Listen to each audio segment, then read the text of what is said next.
radio station. Aaron Rodgers openly talking about his football mortality. LeBron James doing more podcasting than hooping. We need to cherish these dudes while we still have them. Live from the Anajar and Levine Accident Attorney Studios. The man your man could smell it. Theo Dorsey is theoretically speaking. But are you a different animal and the same beast? What does that mean, Kobe Bryant? Streaming live on YouTube, here's Theo Dorsey. I don't know what it is about my thumbs and this touchpad thing, but I never can seem to hit the play the open button there. Is that like a... I mean, you saw me clicking it, C-Cat. Yeah. It was happening.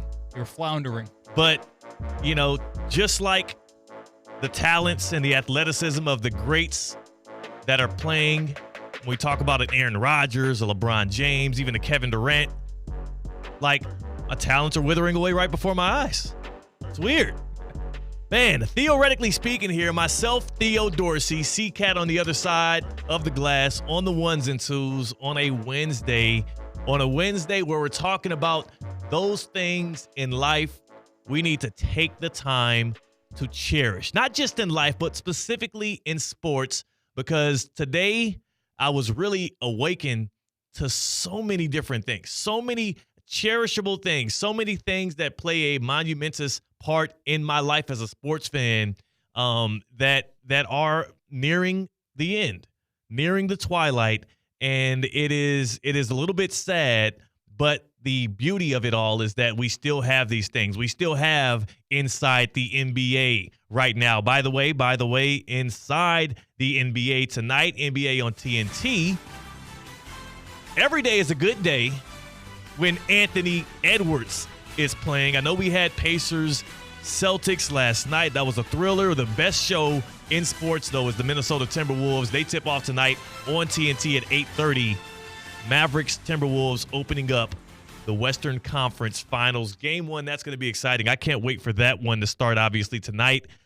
It's easy for me to be in a mode of being grateful, showing a lot of gratitude, and also talking about cherishing things that might be gone soon, because literally around this time last week, when the Timberwolves were trailing the Nuggets 3-2 in the Western Conference semifinal, I thought I was done watching Anthony Edwards until the summertime.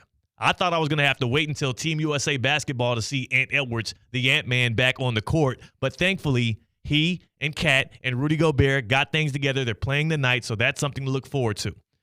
But the reason why today we opened up with what we should cherish in sports right now as sports fans is because of the news we've been getting around the NBA. C-Cat, how locked in are you on the broadcast right deals and the situation going on between Turner Broadcasting and the NBA and potentially NBC, which is starting to burgeon itself as the new partner for the NBA? Pretty loosely. You got to spell it out for me and the audience. I will. I'm glad you said that. And thankfully, I'm not going to go through all of the minute details of it. But as we know what it is right now in the NBA, you have ESPN as the main broadcasting partner. You have TNT. That's where you get inside the NBA with Shaq, Chuck, Kenny, and Ernie.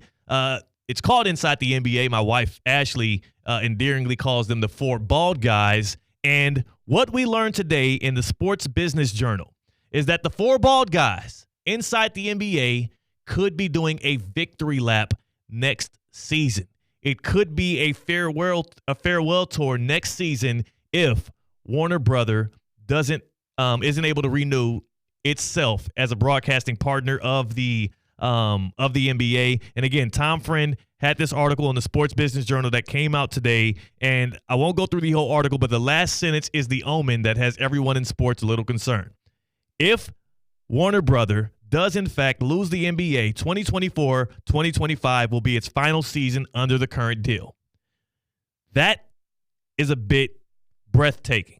Now, of course, you don't lose the characters themselves. Charles Barkley, Kenny Smith, Shaquille O'Neal, those are guys that are going to be in media in some form with us. As long as they are with us, we'll be getting takes from them. The one thing, though, that did take me over the edge is, I don't know if you've been noticing this, but Charles Barkley, who, again, hopefully we do see him on the call tonight. I know Draymond Green has been filling in for him. every interview it seems like this dude has taken over the past 2 weeks, he's spoken honestly and openly about what his future may be, not just with Turner, but with the NBA and in media in general. And Charles Barkley was on Sirius XM, and he alluded to something that I never even thought about being a possibility, but now today it kind of makes me sulk a bit. Ernie Johnson is a staple of Inside the NBA. He is one of the legendary broadcasters we have in sports media right now. He's a guy, he's a friendly face. You can hate or love any of you guys on the desk, but it seems like he's the one with the highest Q rating because he keeps the fellas going there, right? Charles Barkley on Sirius XM today alluding to Ernie Johnson being nearing retirement. I don't think Ernie would leave. Well, B, I don't want to give you any lie to you. First of all, I know Ernie would not go anywhere else. You know, Ernie's almost 70 years old. I think he's going to retire sooner than later. I don't think he would go to another network. And I don't know what's going to happen with Amazon, ESPN, or if we lose it to NBC. I'm not sure how to answer that question, honestly. I just don't know. Ernie would not go to another network. I'm damn sure about that. I would listen. I would listen before I made any decision. Chuck's a businessman. He's open. Like I said, we're going to see more of Chuck. We'll see Kenny. We'll see Shaq. The question is really, what he's alluding to there, we might not see Ernie anymore. And he's not even the only one right now in sports that is there's a foreshadowing that we might not have them in our zeitgeist in the near future. Because also, literally, moments before we're about to spark up this show, we're having a good time. I'm talking about how the one guy in sports for me that I want to cherish while we still have him playing basketball is LeBron James, because we know he's walking into that twilight of his career. We know that, if anything should tell you that LeBron James is nearing the end, and it's obvious because he's in year 21, the dude was podcasting during the NBA playoffs. That's the same LeBron James who would do the 0 dark 30 thing and not even tweet, not even be on social media during the postseason. That was just happening maybe 4 or 5 years ago at the latest. He was doing the Mind the Game podcast with JJ Redick during the postseason, and he's still doing it now. In fact, he was specifically talking about the Pacers Celtics. He's the only one in national media bringing up Pacers players, specifically TJ McConnell. I think this is a bit weird, C-Cat, because as LeBron James turns from Le GM into now Le broadcaster, Le analyst. Is that a good? Yeah. Yeah. As he turns, if he shifts his focus, and now I guess also Le owner in the NBA, he's being more and more open about his opinions of NBA players. But I've heard this once, twice, 3 times from him already. I find it a bit peculiar. He keeps specifically pointing out one Indiana Pacers player who, by the way, again, last night, game 1 of the Eastern Conference Finals, the Celtics beat the Pacers 133-128. LeBron James, on his podcast that was released this morning, pouring more love into a role player from Indianapolis. And obviously, TJ McConnell, he's just he's a coach's dream to be able to have a guy like that comes in, knows exactly what he's doing, push the tempo. He's always going to be high in assist to turnover ratio, and he's just a dog. So you are absolutely right, man. This postseason is great, and as much, obviously, we know the narrative is always going to go to the star guys. But to be honest, these games have been won by the MVPs of the role players.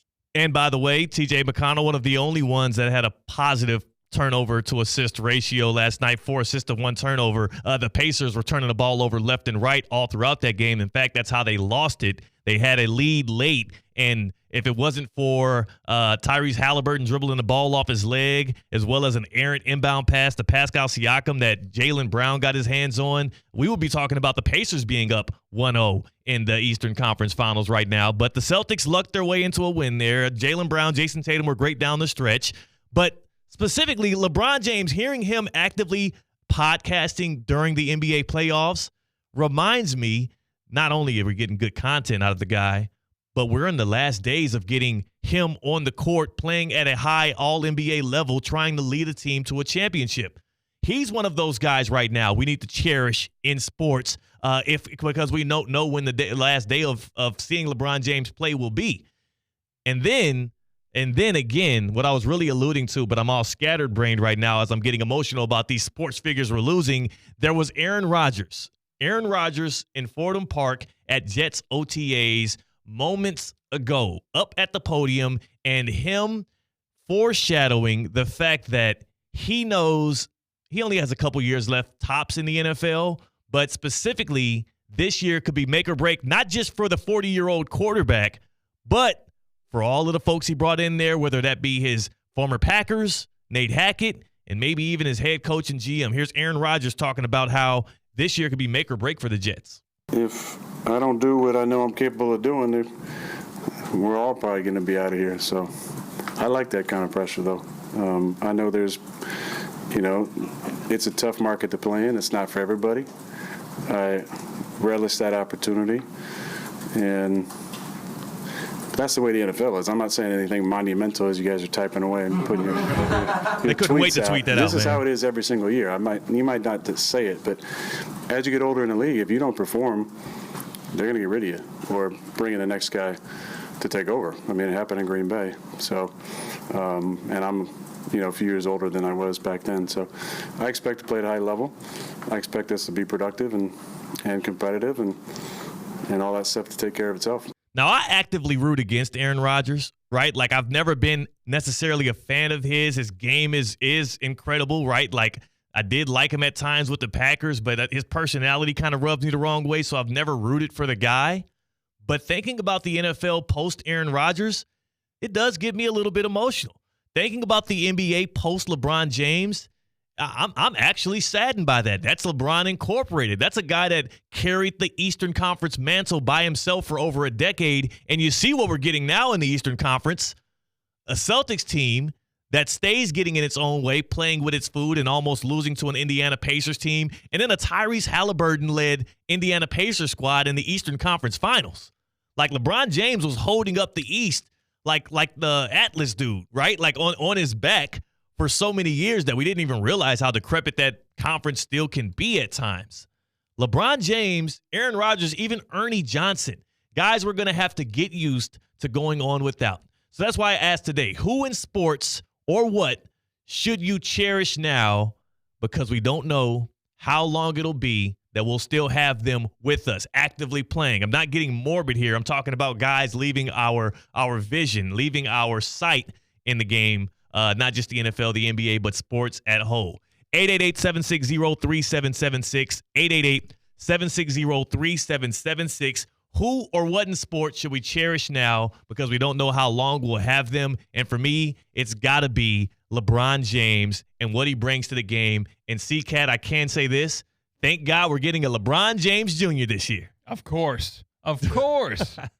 Back in the news. Yeah. That's what we needed. Just a guy, because here's the thing about LeBron that people don't like to admit. Like, either you love to love him or you love to hate him, right? He's one of the most polarizing players in the league. So no matter what he's doing, what he's calling for, who he's rooting for, who he's actively recruiting to the Lakers, that's another thing people are angling about. Like, is LeBron James just trying to get another point guard in the house for the Lakers and TJ McConnell? I don't know. He also has a very effusive praise for GM of the Thunder, Sam Presti. He talks about that dude at every turn. Like, I don't think it's any of that. I think, number one, LeBron is angling to be an owner of an NBA franchise. But then also, he's just in his broadcaster bag right now. He's in his post-career bag right now. And it's just a little sad to me to see. Evan Cohen, who we hear on Unsportsmanlike every morning with Michelle Smallman and Chris Canty, and he always makes his Wednesday appearances with us. He's going to be with us after the break, and I would love to hear his LeBron take, because he's as a Heat fan, as a Heat culture purveyor, he's actually a LeBron hater in a sense. So I don't know if he's going to feel the same way as I do about this, but I did hear on Unsportsmanlike this morning that he actually drew a bit more from game one of the Eastern Conference Finals than I would have ever. He has a now undying faith. He has a now strong belief in the Boston Celtics because of the fact that I guess they almost lost to the Pacers and found a way to win. Like, to Evan, that was inspiring somehow. And I can't wait to pick his brain on that. He's going to be with us in a few minutes here on Theoretically Speaking. But I do want to allude to something that happened in the game that did kind of bring a smile to my face.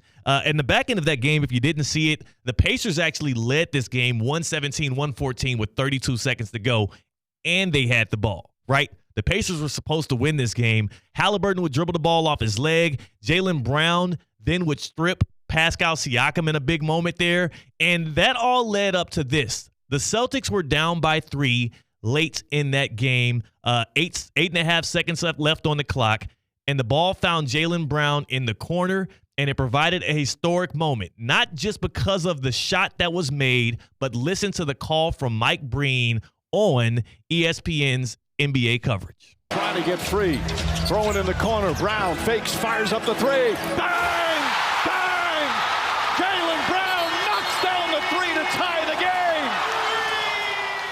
Okay, you heard it once. I'm going to play it back for you and listen closely to Mike Breen because he went with his famous bang, but I think I heard it a second time. Trying to get free, throwing in the corner, Brown fakes, fires up the 3, bang, bang, Jaylen Brown knocks down the 3 to Jaylen Brown eliciting the double bang from Mike Breen. C-Cat, I know you're not as big of an NBA guy. You're more of a Major League Baseball guy. You're a golf guy, but you are locked in enough with the league, the association, I should say. Do you know how incredibly rare a double bang is from Mike Breen? There are less double bangs than there are men who have walked on the moon. That's a bona fide fact. It's got to be. And I don't know how many men have walked on the moon. Yeah. Is it just Neil Armstrong? I think it's like 13. Are they really? Yeah, it is. That many more guys got on the moon since Yeah. 1969? I got to fact check that now. I pulled that number out of nowhere. Google that before we go. So look, when we come back here on Theoretically Speaking, we're going to bring you Evan Cohen from Unsportsmanlike. We're also going to let you know exactly how many double bangs we've had out of Mike Breen.